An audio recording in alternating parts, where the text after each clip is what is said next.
profitez pleinement, éteignez les lumières, mettez votre casque ou vos écouteurs, fermez les yeux, relaxez-vous. Chaque mois, un défilé passait dans ma ville natale, mais nous n'avions pas le droit de le regarder.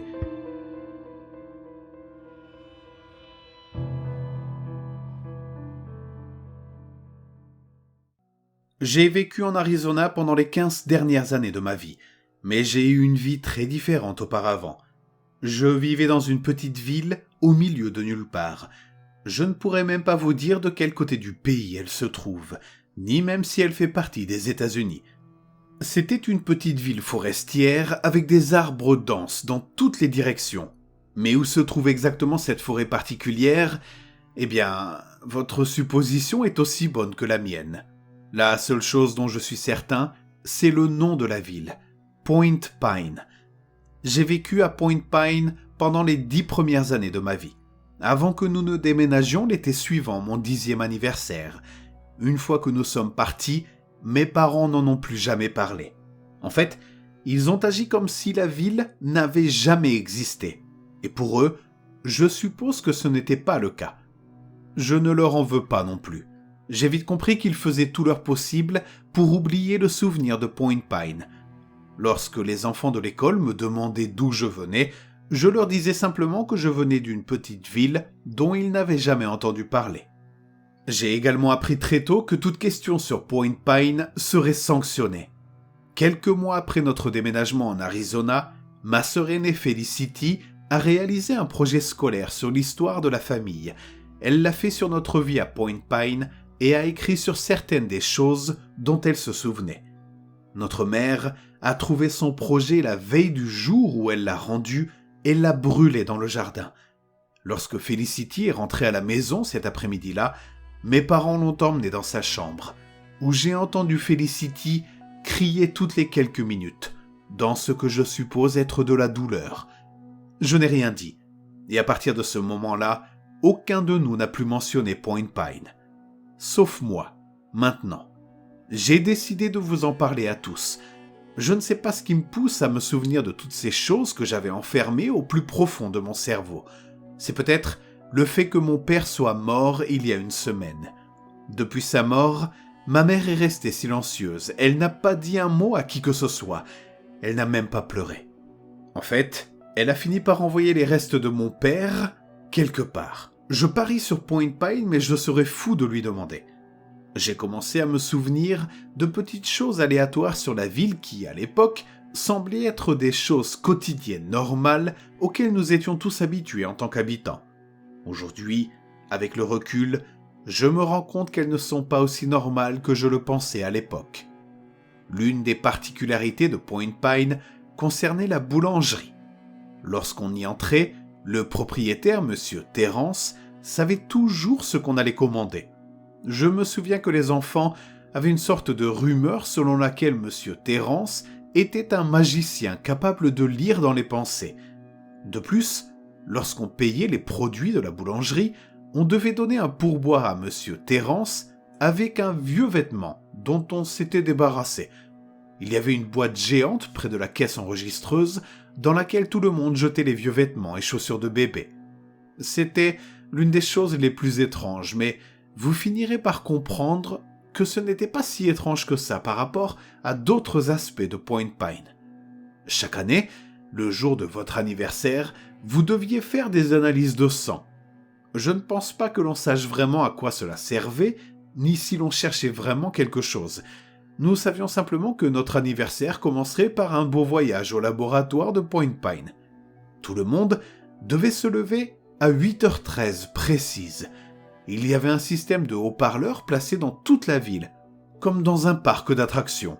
Et à 8h13 pétante, sans exception, le son de l'alarme retentissait dans tout le quartier, réveillant tout le monde.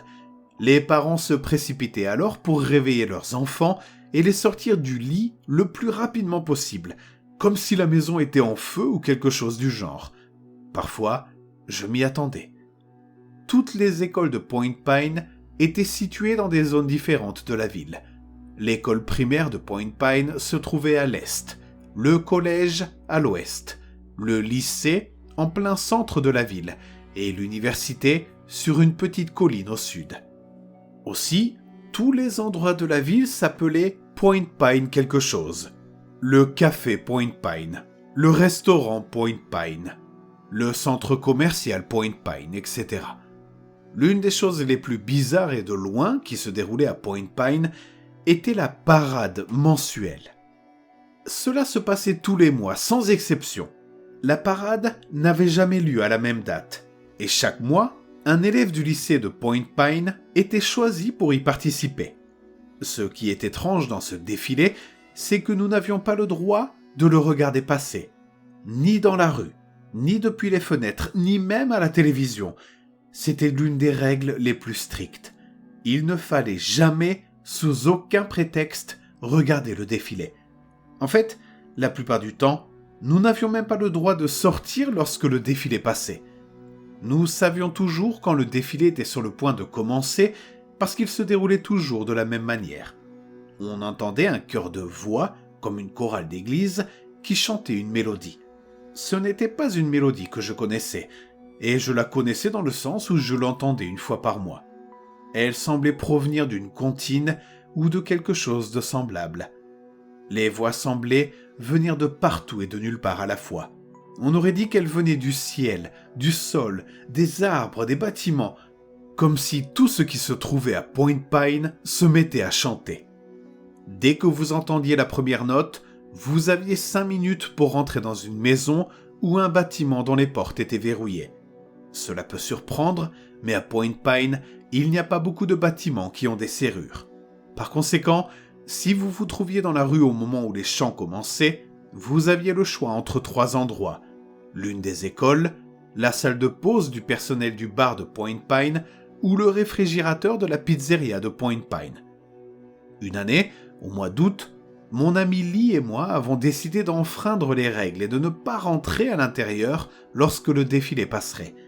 Maintenant que j'y pense, je suis surpris que les enfants ne fassent pas cela plus souvent, étant donné que lorsque vous dites aux enfants qu'ils ne doivent absolument pas faire quelque chose, ils font souvent cette chose exactement.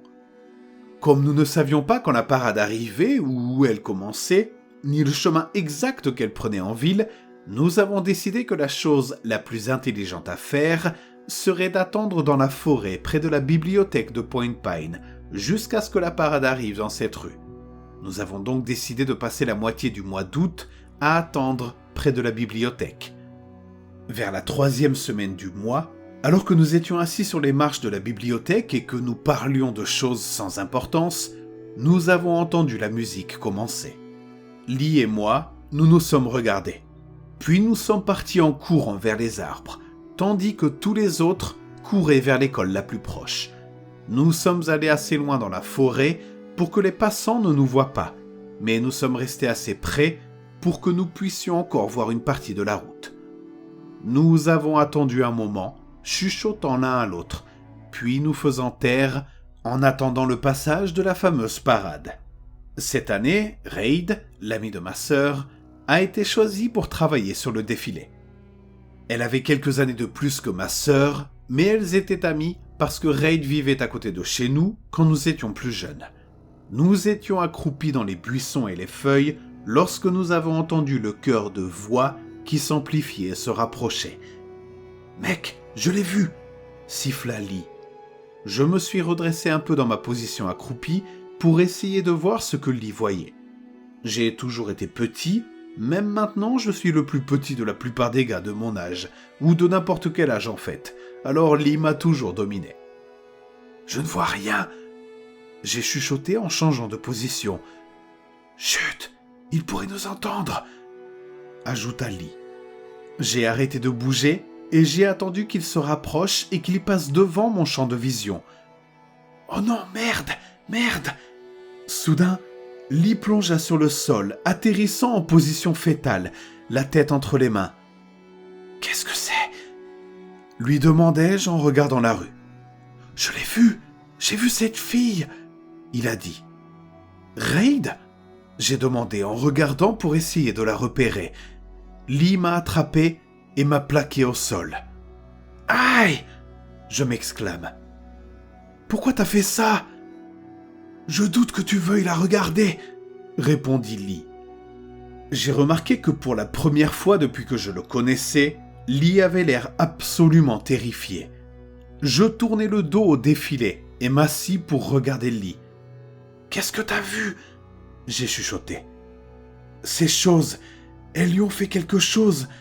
Elle la mange, mais elle s'en fiche. » J'ai regardé Lee qui avait toujours la tête dans les mains et qui pleurait maintenant. Je me suis assis dos au défilé, ne voulant plus le voir. J'ai entendu les chants s'intensifier. C'est alors que j'ai entendu les voix m'appeler par mon nom. « Ne regarde pas !» Lee a chuchoté. Les voix ressemblaient maintenant à celles de Reid et continuaient à m'appeler par mon nom. Les voix disaient maintenant « Regarde-nous, regarde-nous !» J'ai fermé les yeux. Les voix ont continué pendant quelques minutes et à un moment, Lee a commencé à gémir. J'ai gardé les yeux fermés pendant tout ce temps. Après cela, le mouvement s'est poursuivi et a continué son chemin vers la ville. Lorsque nous avons commencé à entendre les gens sortir de leur cachette, je me suis levé et je me suis penché pour aider Lee à se lever. Une fois debout, il a gardé la tête baissée. « Lee, qu'est-ce qui ne va pas ?» demandai-je. Je l'ai entendu renifler. « Lee !» Il a finalement répondu en levant la tête. « Ils m'ont pris mes yeux, » me dit-il. Je n'oublierai jamais les trous sombres et saignants sur le visage de Lee et les coupures autour de sa peau. J'ai vomi dans la forêt pendant 3 bonnes minutes avant de pouvoir aider Lee à sortir de la forêt. Quelques adultes nous ont vus et ont appelé nos parents, qui sont venus nous chercher immédiatement. Le lendemain, ma famille a déménagé de Point Pine. Je n'ai jamais su ce qu'il était advenu de Lee après ce jour. Quelques minutes après notre départ, mes parents ont fait comme si Point Pine n'avait jamais existé.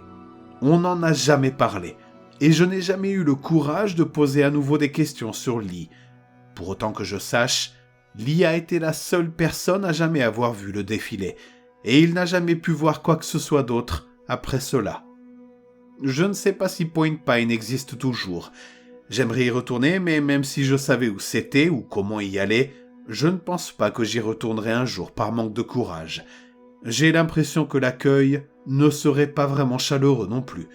Cependant, je ne peux pas me défaire à l'idée que mes parents sont toujours liés à la ville, même après toutes ces années.